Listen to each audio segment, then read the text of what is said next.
Today we are going to discuss about an experiment named as emissivity of a surface. Before going to the experiment, we have to know about what is emissivity. Emissivity is nothing but it is a measure of efficiency in which a surface emits thermal energy, which means we have to measure how much energy or how much thermal energy is emitted from a surface. How much efficiency has a surface to emit thermal energy. The aim of an experiment is to determine the emissivity of a given surface by finding the emissive power of polished surface and blackened surface. Here we observe that emissive power of polished surface and blackened surface. What is meant by emissive power? Emissive power is nothing but the energy of thermal radiation emitted in all directions per unit time from each unit area of a surface at any given temperature, which means we have to calculate how much energy is emitted in all the directions per unit time and per unit area of a surface, whatever may be the temperature. Then apparatus which are used to conduct this experiment are calorimeter, stirrer, thermometer, water, stopwatch and burner. Where calorimeter is nothing but it's an apparatus for measuring the amount of heat involved in a process. It measures how much of amount of heat is involved in the experiment or a process. Where stirrer is used to mix the substance present in a calorimeter well. Thermometer is used to note down the temperature. Water acts as a substance which was present in a calorimeter. Stopwatch is used to note down the time and burner is used to heat the water. Here you can see the thermometer, calorimeter, stirrer, lead, rectangular wooden box and which are the equipments of the experiment.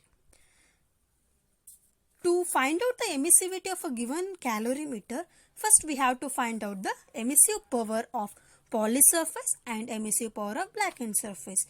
The formulas used are EP is equals to M1 SA plus MW SW divided by A into d theta by dt, which is used for find out emissive power of a polished surface.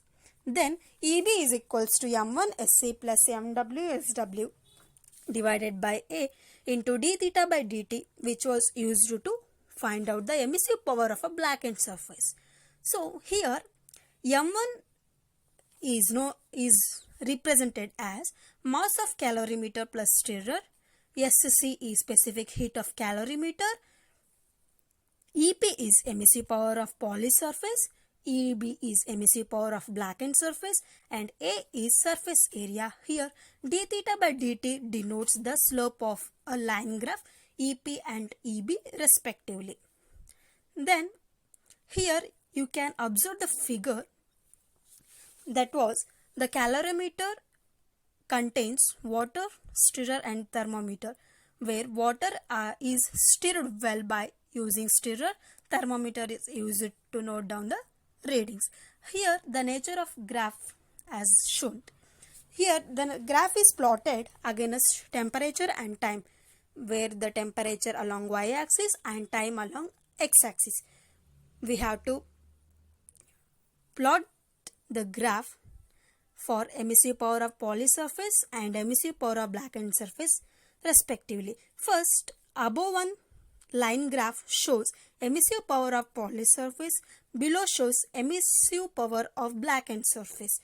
After plotting the line graphs of both, we have to find out the slopes for each line graph respectively. Here we can see some of the observations which are required to proceed this experiment. The first observation is height of calorimeter. We have to find out the height of calorimeter using vernier calipers. Second one, mass of calorimeter plus stirrer by using weighing machine. Third one, mass of calorimeter plus stirrer plus water. Fourth one, surface area of calorimeter where A is equals to pi r square by pi r square plus 2 pi RH, where R denotes radius of a calorimeter and H denotes height of a calorimeter. The fifth observation is to find out the outer radius of a calorimeter using screw gauge. Then the sixth observation is that specific heat of a calorimeter, where the specific heats are constant for a particular materials, particular substances, where specific heat of calorimeter is 385 joule per kg per Kelvin. And seventh one is mass of water, where mass of water we can get mass of water by subtracting mass of calorimeter plus stirrer plus water by mass of calorimeter plus stirrer.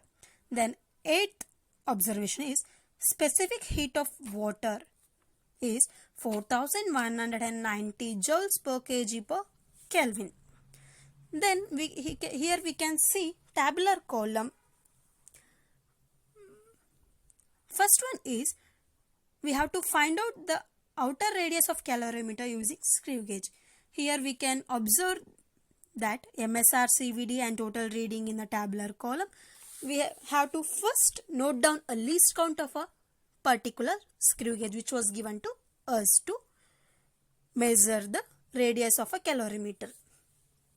Then we have to note down the readings of MSR, CVD. Then using total reading formula, that is MSR plus CVD into least count, we have to calculate the total reading. After 2 to 3 trials, we have to find out the mean total reading, which gives us as a outer radius of a calorimeter. Then next is used to find out the height of a calorimeter using vernier cap. Similar way, first we have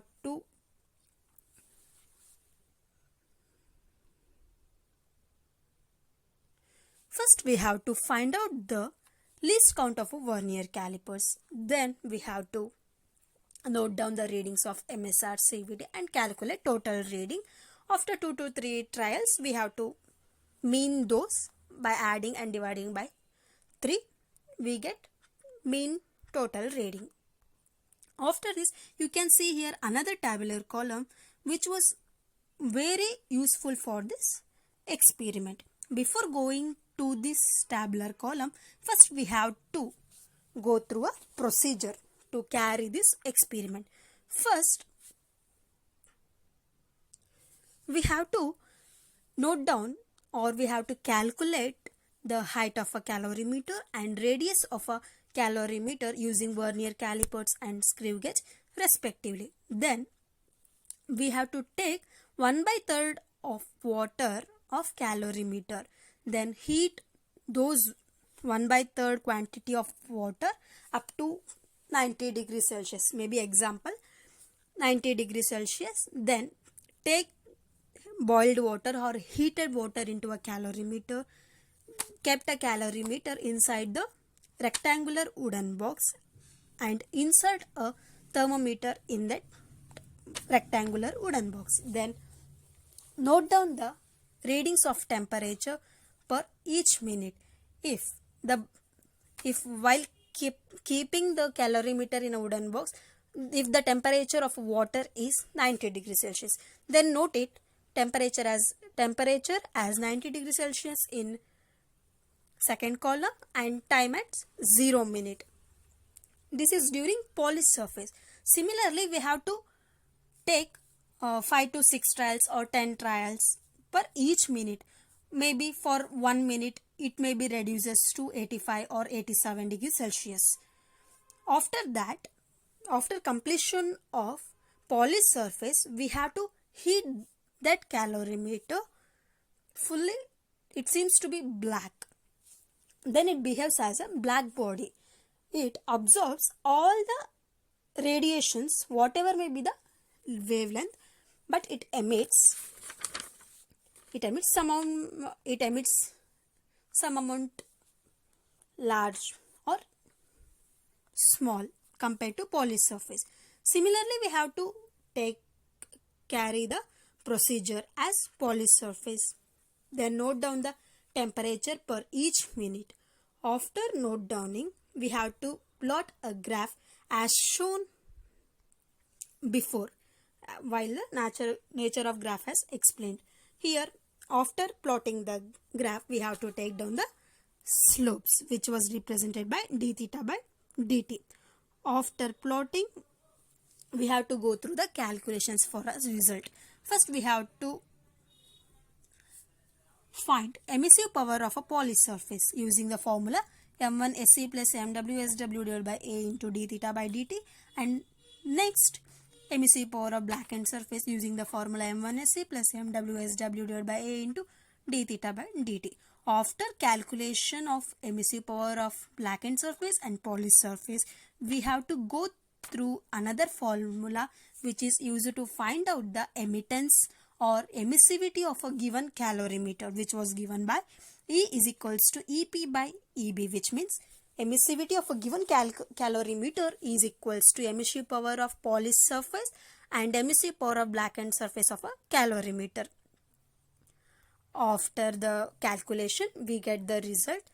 Then it may be noted as the emissivity of a given surface is found to be the answer which you get after calculation. Thank you.